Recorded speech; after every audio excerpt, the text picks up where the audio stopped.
हम डिस्कस करते हैं मिडिल क्लास ट्रैप का। मिडिल क्लास ट्रैप में आता है तो देखिए एक ये न्यूज़ आया है, middle class trap lives 1.3 lakh monthly earner broke why financial freedom is out of rate. मतलब आप देखिए 1 लाख 2 लाख 5 लाख 7 लाख कमाने वाले लोग भी मतलब मिडिल क्लास ट्रैप में फंसे हुए हैं। इसका रीज़न क्या है? पहला रीज़न तो है शो ऑफ कर रहे हैं लोग। कुछ लोग लोन ले रहे हैं, वो भी बहुत सारे मतलब 2% 5% पे भी लोन ले लेते हैं, जो एक गले का फंदा फंस जाता है। कुछ लोग होम लोन वगैरह भी ले लेते हैं, हाई होम लोन वगैरह फ्लैट वगैरह जो है बहुत सारे हैं, वो भी 20 साल 30 साल के लिए अपने गले का पट्टा बांध रहे हैं। यानी 20 साल आप बांध चुके हो कि आपको नौकरी करनी है, तभी तो आप दे पाओगे। और क्या है, एक केवल सैलरी पे डिपेंडेंट रहना, एक वो भी रीज़न है। और पुराने मेथड जो भी हैं NPS PPF EPS LIC FD।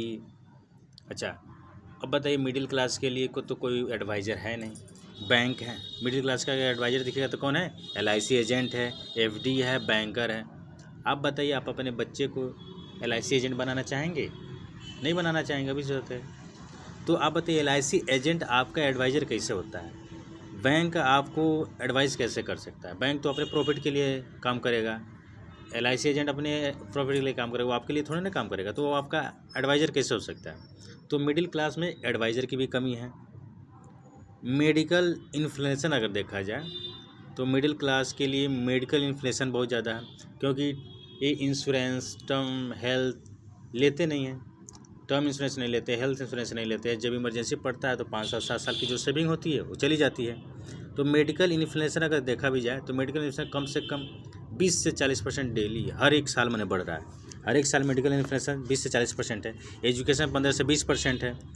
और आपका जो है अर्निंग है वो 7-8% से बढ़ रहा है, यानी आपको जस्ट महंगाई बीट कर पा रहा है। हमको याद है कि IT फील्ड में फ्रेशर का रिक्रूटमेंट आज से 10 साल पहले भी 3.5 लाख था और आज भी 3.5 लाख ही है लगभग, यानी कोई इंक्रीमेंट नहीं होता है। ठीक है, उसके बाद है कि शो ऑफ करना। शो ऑफ करने में क्या करते हैं? कपड़ा खरीदते हैं लोग बहुत सारे, और उसी में ही मतलब शो ऑफ करना है, बगल वाले को दिखाना है, रिश्तेदारों को दिखाना है, मॉल में जाना है, फ़ोटो खींचना है। 100 रुपये का 1-2 कपड़ा खरीदना है, मॉल में जाते हैं तो 10 कपड़े उठा कर ला रहा है। एक इंसान के पास 20-20 सेट 30-30 सेट की कपड़ा है, वो भले यूज करे या ना करे लेकिन खरीद के ला रहा है। ऐसे ही हर चीज़ का शो ऑफ है। कितने तो ब्रांडेड शो ऑफ में है कि मैं इस ब्रांड का पहनता हूँ, मैं उस ब्रांड का हूँ। आईफोन में ही देखिए, आईफोन का जब नया लॉन्च होता है वर्जन तो बहुत सारे लोग उसमें लाइन लगते हैं, जबकि लाइन तो लगना चाहिए हमें इन्वेस्टमेंट के, नॉलेज के लिए, इनकम के लिए, मल्टीपल सोर्स करने के लिए। अब बताइए, एक सोर्स पे डिपेंडेंट रहते हैं, सैलरी पे। तो सैलरी पे आदमी डिपेंडेंट रहेगा तो क्या होगा? जिस दिन सैलरी वो बंद होगा उस दिन आप फेल, आपका अर्निंग ख़त्म, आपका एक्सपेंडिचर तो बना रहेगा। क्योंकि बच्चों का एजुकेशन जो है वो रुक नहीं सकता है, आपको खाने पीने का जो है खर्चा वो रुक नहीं सकता, क्योंकि खाने में तो खर्चा करना पड़ेगा, उसकी तो कोई लिमिटेशन है ही नहीं, उसको आप लिमिट कर ही नहीं सकते, उसमें मिनिमम देना ही देना है। ठीक है, उसके बाद देखा जाए तो इमरजेंसी फ़ंड भी नहीं बनाते हैं मिडिल क्लास की सबसे बड़ी दिक्कत ये है, इमरजेंसी फ़ंड बनाएंगे नहीं। अरे कम से कम आप 6 महीना 7 महीना साल भर का मेडिकल इमरजेंसी फ़ंड बनाइए, जिससे आपको कुछ हो तो आप 6 महीने 7 महीने के लिए सोचना ना पड़े। आप अपना देख लीजिए लोन कितना है, आपका एक्सपेंडिचर कितना है, उसको आप FD में रखिए, मतलब FD में रखिए, RD की तरफ से जमा कर दीजिए। अब होता है कि इमरजेंसी फ़ंड एक बार जमा नहीं हो सकता है, तो RD की तरह हर एक महीना कर करके 2 साल 3 साल में जमा कर लीजिए, इमरजेंसी फ़ंड जमा हो जाएगा। अच्छा, शो ऑफ में आजकल सबसे ज़्यादा है। एजुकेशन में देखा जाए तो एजुकेशन में देखिए, एजुकेशन में ही बहुत ज़्यादा फीस है। तो मानते हैं वो तो स्किल अप डेवलपमेंट है, उसमें करना पड़ेगा, मजबूरी भी है, कोई भी नहीं चाहता है कि मेरा बच्चा थोड़ा पिछड़ जाए, तो कर रहा है। लेकिन अभी भी देखा जाए तो बहुत सारे एरिया में एजुकेशन केवल कॉलेज की फ़ीस से किया जाता है, कि इसका फ़ीस ज़्यादा है तो उसका अच्छा होगा। ऐसा ज़रूरी नहीं है, आप अपने एरिया में ही 2-4 कॉलेज देखिए। आप एक्स्ट्रा करिकुलम एक्टिविटी में इन्वेस्टमेंट कीजिए, जहाँ पे जैसे बच्चों का एक्स्ट्रा करिकुलम है, डांसिंग है, कंपटीशन है, जूडो है, कराटो है, स्पोर्ट्स की और भी सब चीज़ें हैं, वो स्किल अपग्रेड किया जाएगा तो उससे ज़्यादा डेवलपमेंट होगा। एजुकेशन तो ठीक ही है, एजुकेशन एक तो होनी चाहिए, लेकिन एक्स्ट्रा करिकुलम की तरफ बच्चों का ध्यान देना चाहिए, जो कि देखिए ये आज का इन्वेस्टमेंट है, उसके लिए इन्वेस्टमेंट। और आप में भी जब जैसे आपको एक सैलरी है तो आप चाहें कि दूसरी अर्निंग कैसे बनाएं, उसके लिए आप सीखें, तीसरी अर्निंग कैसे बनाएं।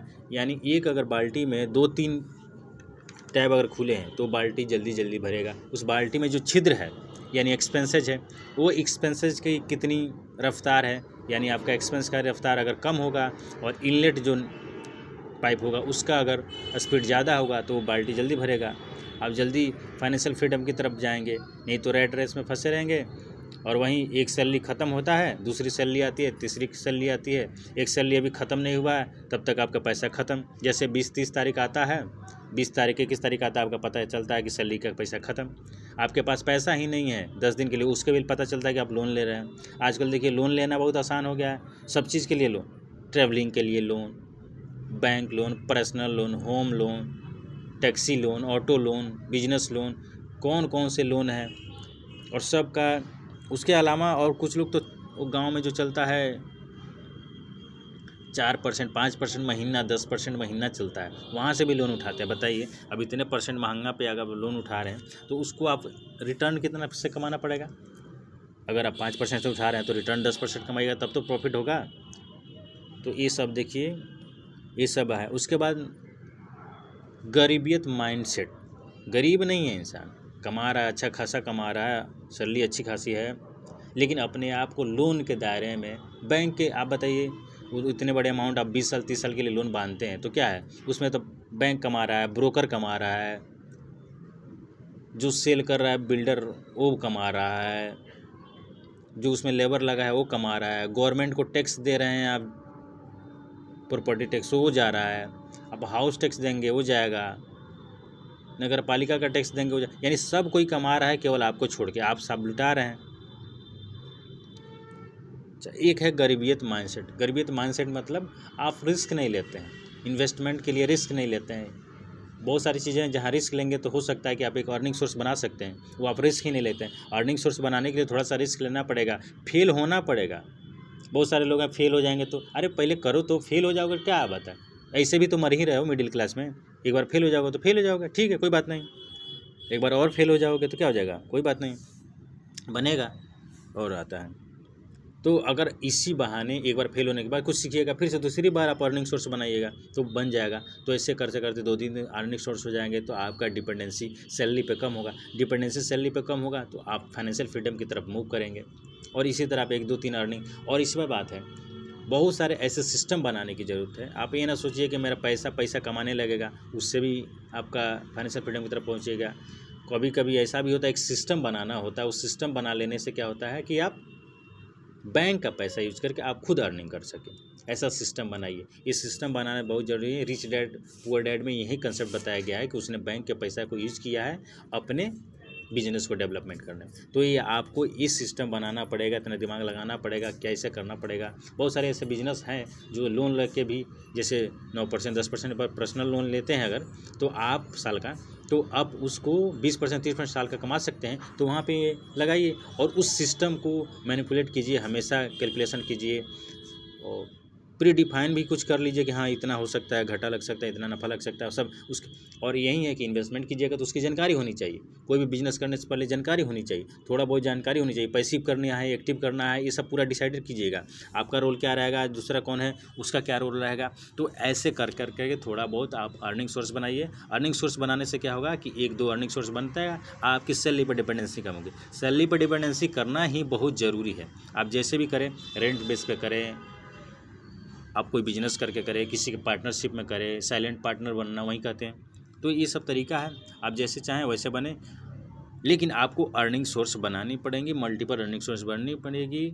बैंक का पैसा यूज़ करना आपको आना चाहिए। अगर बैंक का पैसा सही तरीके से यूज़ नहीं कर पा रहे हैं, लोन का पैसा को अगर ग्रोथ नहीं कर पा रहे हैं, बिजनेस में सिस्टम नहीं बना पा रहे हैं, तो आपको यहीं ट्रैप में फंस जाना पड़ेगा और इसका कोई अल्टरनेटिव उपाय नहीं है, आपको रिस्क लेना पड़ेगा। चलिए, thank you so much, God bless you.